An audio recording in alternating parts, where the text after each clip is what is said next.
ជ្រួលតាមគេថាដល់រឿងបុប្ផាបានឃើ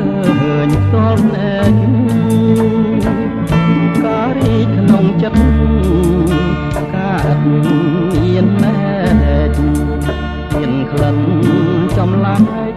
តើការឥតណែកដើមដងឯណា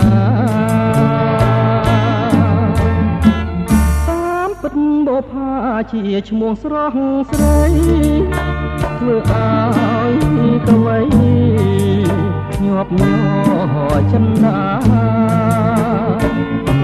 កវីអាភ័ព្វជាប់ចិត្ត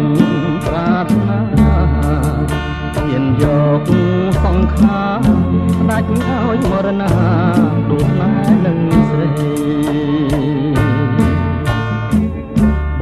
សូមលំទួសួរអូនបុប្ផាសូមពើមេត្តាសំដងប្រណីសូមអូនអាណិតដល់ចិត្តកវីគុំរូបបងខ្សែ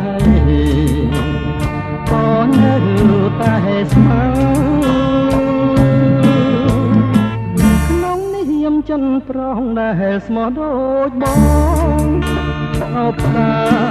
ទាំងត